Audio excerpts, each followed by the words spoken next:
வணங்கிடுங்க. இஸ்ரவேலின் ராஜா வாழ்க! இஸ்ரவேலின் ராஜா வாழ்க! இஸ்ரவேலின் ராஜா வாழ்க! இஸ்ரவேலின் ராஜா வாழ்க! இஸ்ரவேலின் ராஜா வாழ்க! இஸ்ரவேலின் ராஜா வாழ்க! இஸ்ரவேலின் ராஜா வாழ்க! இஸ்ரவேலின் ராஜா வாழ்க! இஸ்ரவேலின் ராஜா வாழ்க! இஸ்ரவேலின் ராஜா வாழ்க!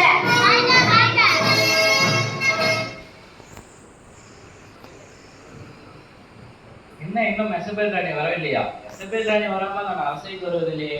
சரி, இருக்கட்டும்.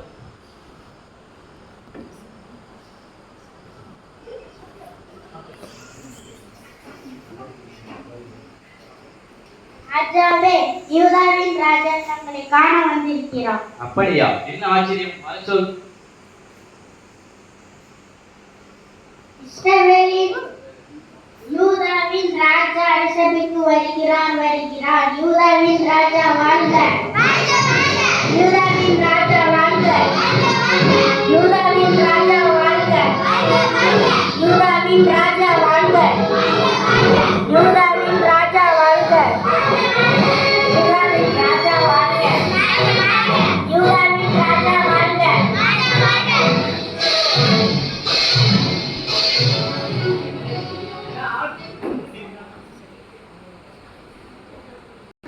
நாடும் நேரம் நலமா? நலம் நலம். ராணி எப்படி இருக்காங்க? அவளுக்கு அழகா இருக்கா.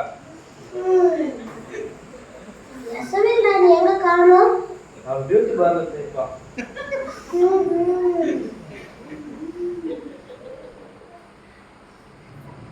நம்முடைய ராமோத்பவத்தை சீரை பிடித்து விட்டார்கள். அதை கைப்பற்ற கூட வருகிறீர்களா? தாராளமாக. என்னோட ஜனங்கள் உங்களுடைய ஜனங்கள், என்னுடைய குதிரைகள் உங்களுடைய குதிரைகள். கர்த்தருடைய வார்த்தையை இன்றைக்கு விசாரித்து அறியும். நமது நாட்டில் தீர்க்கதரிசிகளா? ஆயர்களா, பேராயர்களா, பெண் தீர்க்கதரிசிகளா, கிருஷ்ணர்களா, ஊழியக்காரர்களா, அப்போஸ்தலர்களா? யாருக்கு? ஆயர்களையும் பேராயர்களையும் பெண் தீர்க்கதரிசிகளையும் வர சொல்.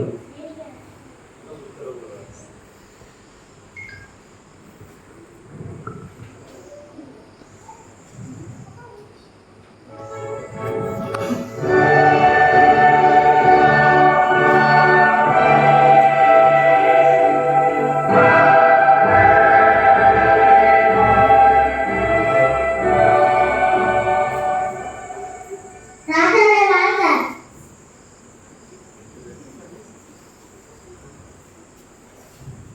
நம்முடைய ராமோத்பவத்தை நான் கைப்பற்ற போலாமா என்று தியானத்தில் கேட்டு சொல்லுங்கள்.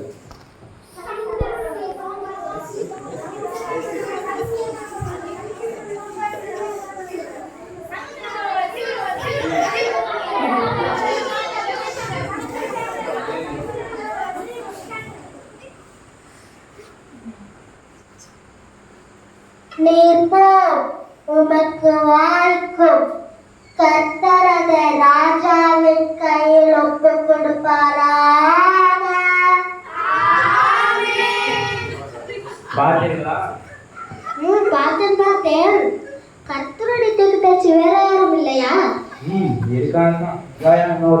இருக்கான். ஏதோ கடைசி கால ஜெயதி ஒரே தேவன் ஒரே நாடகம் வரட்டே இருப்பான். எனக்கு அவனுக்கு ஆகாது. எனக்கு எதுதான் பேசுவான். ராஜாவே, அப்படி சொல்ல வேண்டாம்.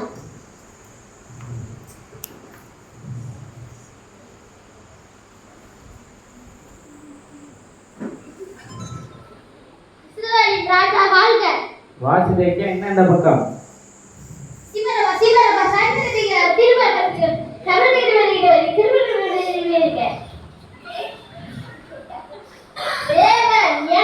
5-star ஹோட்டலில் தரிசனமாகி இரண்டு கொம்புகளால் நீ சீரேறுபட்டு இருமலமாக்கி விடும் என்று கர்த்தர் சொல்கிறார். பார்த்தீங்களா தீர்க்கதரிசியை? பார்த்தேன். இருந்தாலும் மிகாயாவை ஒரு வார்த்தை கேட்கலாம். மிகாயாவையா? யாருக்கு? போய் மிகாயாவை அழைத்து வா. சரிங்க ராஜா.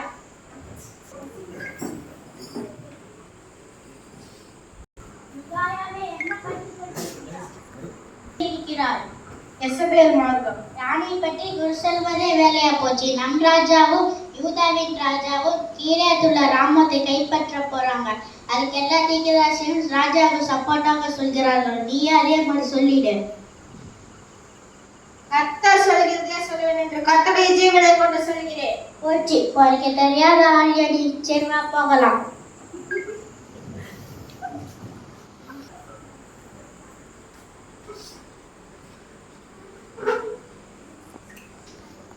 என்ன மிகாயவே நலமா? கர்த்தருடைய கிருபையால் நலமாய் இருக்கிறேன். நம்முடைய ராமத் பட்டணத்தை நான் கைப்பற்ற போலாமா என்று தேவனிடத்தில் கேட்டு சொல். உனக்கு வாய்க்கும். கர்த்தரை ராஜனுக்கு ஒப்பு கொடுப்பா.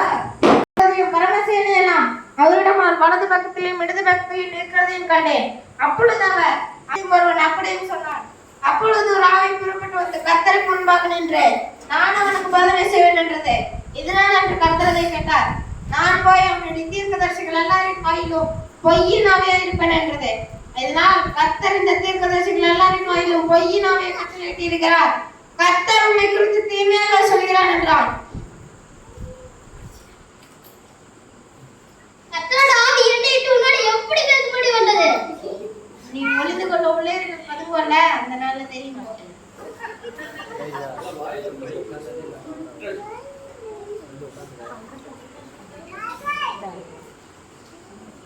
யாரங்கே நான் சமாதானத்திலே வருமானமும் இருக்கத்தின் அப்பத்தையும் இருக்கத்தின் தண்ணீரையும் சாப்பிட விடுங்கள்.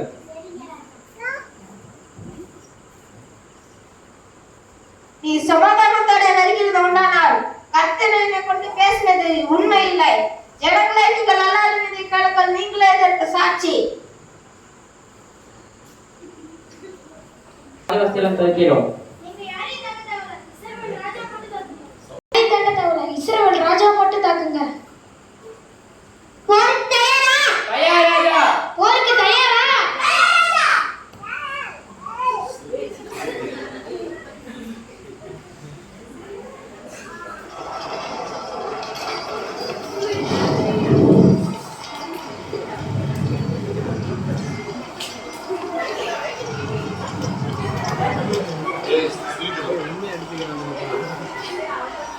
சும்மாச்சு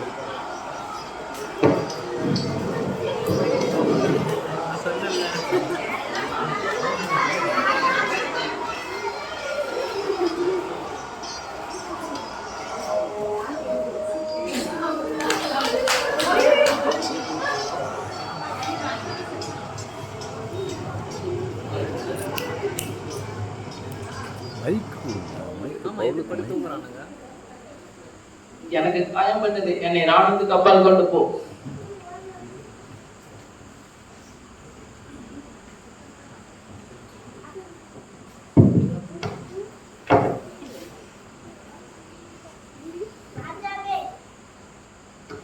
ராஜாவே, ராஜாவே, ராஜாவே ஏந்திரிங்க. ராஜாவே, ராஜாவே ஏந்திரிங்க.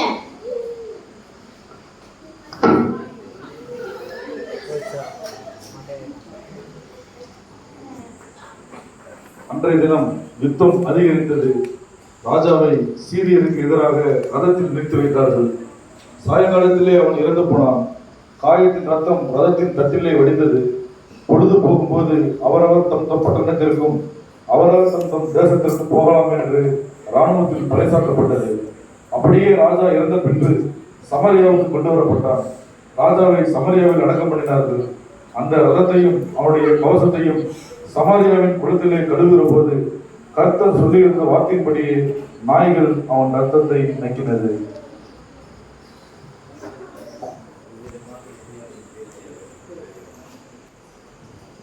அவ்விதமாய் எலியாவின் தீர்க்க தரிசனம் நிறைவேறினது. ஆமென். இதோடு நாடகம் முடிவிட்டது.